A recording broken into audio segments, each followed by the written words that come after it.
Hey guys, so today's video is going to be another tropical tropics video, and this one will be, I think, more of a tropical update video, because we do have a new disturbance that we're watching, the National Hurricane Center is watching, that is now Tropical Depression Amanda.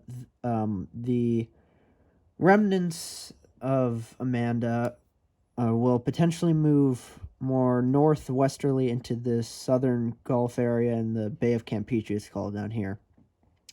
And right now, the NHC is giving it a 40 to 50% chance of development within the next 2 to 5 days. And it says, as of right now, it says that if the remnants move back over water, environmental conditions appear conducive to support some development, and a new tropical depression could form while the system moves little through the middle of this week. So, we'll just have to keep monitoring this system as it starts to head. As you can see, the arrow moves kind of north early and then curves into this area of the Bay of Campeche in the southern Gulf. And it looks to develop within this outlined area. So we'll have to keep watching that. Now, surprisingly, honestly, for me, I think it's a little surprising that they haven't really upped the percentages at all with their 3 p.m. advisory. But hopefully by their 9 p.m. advisory, their percentages go up a little bit. I'm thinking they'll up the percentages for the 2-day, probably either 50 or 60%, and the 5-day either 60, maybe 70% chance. Maybe they'll start to move it into the higher percentage chance range. But we'll just have to see what they actually do at the 9 p.m. advisory. I actually want to shout out to Weather Hub TV, because I've started watching his videos, and right before I started doing my videos on YouTube, I got a good bit of inspiration from him, and he's fantastic. He also makes a ton of tropics videos like me, and reports on these disturbances and what could become tropical systems. You guys should definitely go and check him out. He's getting pretty close to 400 subscribers, so please help him get there. All right, so let's start to get into the actual video. Actually,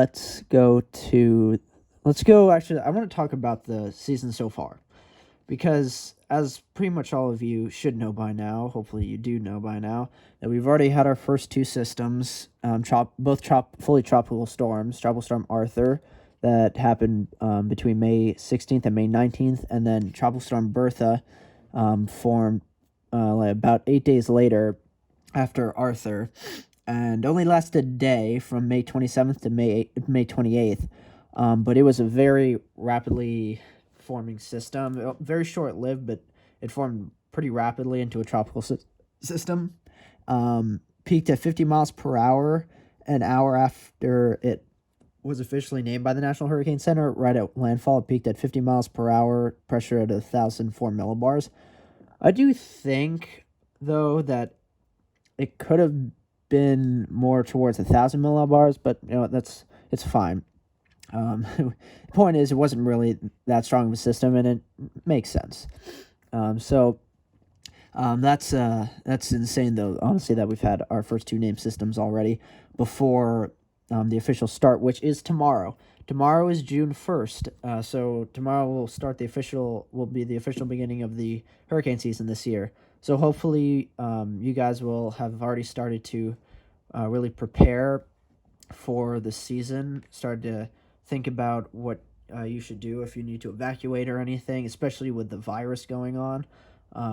Really think about that as well when you're getting ready for it. So now let's get into the models. So let's go to the Western Atlantic, and so down here over, I believe this area is El Salvador, Guatemala, the region down here. It's very southern Mexico. So this is where Tropical Depression Amanda is, and it's Precipitation will move north and then northwesterly into the Bay of Campeche here, and you can see the system starts to really get into that area. And then it looks to, according to the bunch of the models, even the GFS really, is showing it could do a loop and then start to head more northerly. Now the GFS really isn't showing it doing that at all. And then maybe like it might be this system that's showing it'll really like actually meander for a good bit down here and then finally move north from just north of the Yucatan and then finally start to organize north of the Yucatan and then head and hit Texas around the Houston area. But I'll tell you, that's a pretty late forming. So let's look at what it's showing for the winds.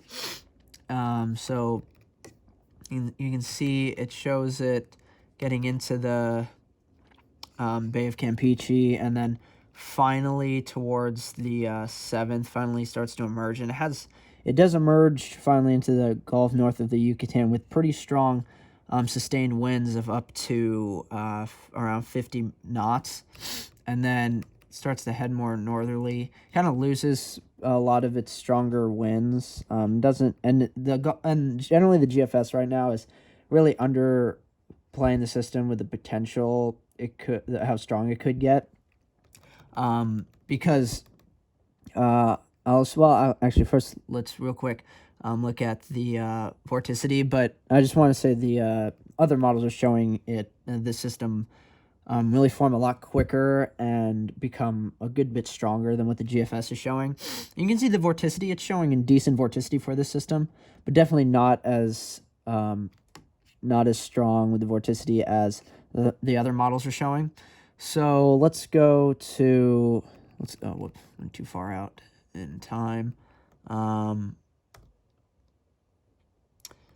Sorry, here we go. Okay.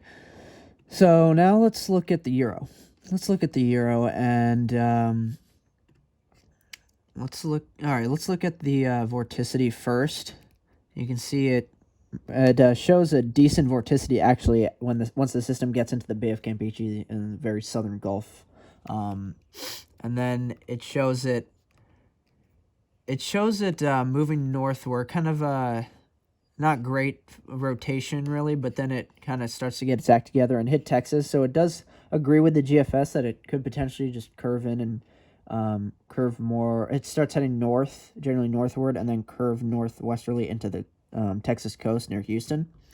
So we'll have to watch that. So let's look at the let's look at the wind. So here's the wind. It's showing for it. You can see here it's showing up to 34, maybe 40 knot winds, and then it starts heading. It's actually showing it. The wind's pretty not that strong really with the Euro. So both the GFS and Euro really are kind of underplaying this a bit right now.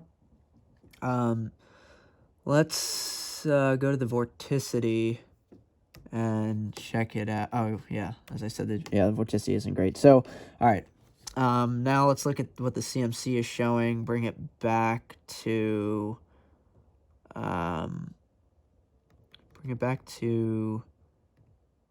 here.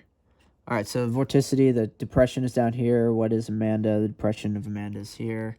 Starts heading more northwesterly, gets into the Bay of Campeche, and then really starts to strengthen. By the way, generally, the majority of the models are showing it really trying to strengthen towards Wednesday, Thursday, Friday, so June 3rd, 4th, 5th, and then starts heading more northerly, and this one has it hitting central and eastern Louisiana, so kind of really making pretty direct impacts on New Orleans, which is honestly quite worrying, not gonna lie. So Vorticity, honestly, it's showing decent Vorticity, showing up to, this is a knot, so it shows up to 40 to 50 knots, so it's pretty decent. And then let's go to the actual wind, or sorry, this is Vorticity. So let's go to the actual winds. So you can see it really starts to try and form getting into the Bay of Campeche, and then getting over the Yucatan and emerging more in the north of the Yucatan, getting winds potentially up to around 64 knots or greater, so pretty strong tropical storm. And then it, as it heads more northerly, it gets its wind field a bit better, and it strengthens a bit more. Pressure gets down to, I think that says 997. So, kind of a decently strong tropical storm. So yeah, it gets down to more like 994 and then kind of weakens a little bit right before landfall. But actually we can look at MSLP and precip with the CMC, and we can see the system emerges into the Bay of Campeche. It's 1,008 millibars, and then really starts to strengthen. Gets a lot of precipitation around it, and gives a lot of pretty heavy precipitation to Louisiana, especially the New Orleans region. It seems to make landfall, well, of course, just to the west of New Orleans, maybe pretty much over Baton Rouge, I believe. Actually, Baton Rouge might be a little farther to the east. I'm not sure, but in between Baton Rouge and New Orleans. But generally, given its heaviest precipitation and impacts towards the New Orleans area. So that's quite worrying. For the heck of it, jeez. Okay. 12Z icon. All right, let's look at this. All right, well, I guess, all right, the important thing about the icon, I guess, really, that it's showing is that, yes, it's agreeing with the other models. It's really forming in the Bay of Campeche, and then it shows it really strengthening as it heads north, heads north into the Gulf and hits more of the Louisiana-Texas border, as a 967, 970 millibar. Oh god, that'd be like a category 2, maybe category 3 hurricane, I'd say. I believe. So this one's really going all out with it. So I guess really, honestly, I'll tell you, it's not looking really that likely that it'll become a major hurricane. I really want to say that right now. Most likely will not become a major hurricane, though for me, I think it will become at most a weak category 2 hurricane as of right now. So let's actually go and look. So here's Tropical Depression Amanda. This is what it looks like right now. It's already over land in the Central America area. So it's over here. It's where the X is. And then here's what this is what the GFS ensemble show for it. Sorry about that. So it shows it heading north and then curving northwesterly into the very southern parts of the Bay of Campeche, maybe emerging over the water for a bit and then doing somewhat of a weird loop, and then trying to strengthen a good bit before making landfall. It seems, as of right now, the GFS has pretty good consensus that it will make landfall in the middle of Louisiana. So we'll have to watch that. And then this is a CMC ensemble, CMC tracks. And it shows it heading north and then kind of curving northwesterly and then heading northward. Maybe getting up to getting between the 990 and 1,000 millibars. So and it really shows it making landfall either between in like southern Texas or kind of in the same area where Katrina went through back in 2005, just east of New Orleans. And then the projected model projected strength for the all these models. One of them gets them into category 1 hurricane status. A good amount of them do show it attaining tropical storm status. So this could become Tropical Storm Cristobal. This could be Cristobal. And really, depending on when the system is officially named, this could be the earliest third name system on record, beating Tropical Storm. Oh, jeez. Well, let's look that up. Forget the name. Let's go to, let's just look up 2016. This was in 2016's Atlantic hurricane season, so I know that, so we can find it there. Here. Well, yeah, of course, we had Hurricane Alex in January. That was weird as hell. Tropical Storm Bonnie, and then Collin. That's what it was. Tropical Storm Collin formed on June 5th. That was this so far. Collin is the earliest forming third named tropical system on record, forming on June 5th. So there is the potential for this potential crystal ball to beat Collin and become the official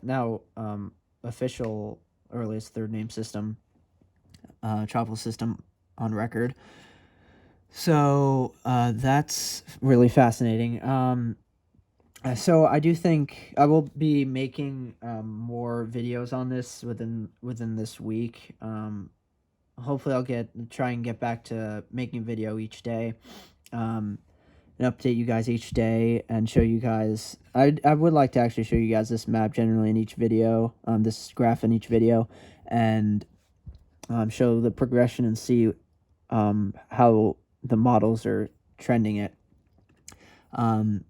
So that's and by the way, I know this isn't really that it isn't much importance with this graph, but this graph shows the daily value of the Enzo region, the 3.4 region, and showing it warming. So we were briefly for a few days in La Nina territory, but now it's warmed back up into cool neutral.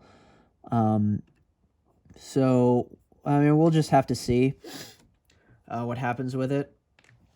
We'll really have to see how this looks, especially getting towards the height of the season, getting towards August, September, see how cool it is. Because it seems like, as of right now, the consensus is that we have a lot higher of a chance for La Nina to happen this year than originally thought. Let's see if we can find that graph. God, it's like all the way at the bottom here. Here we go. Okay, yeah, here we go. This was issued May 14th, 2020. So this is the most up to date. This is the May outlook.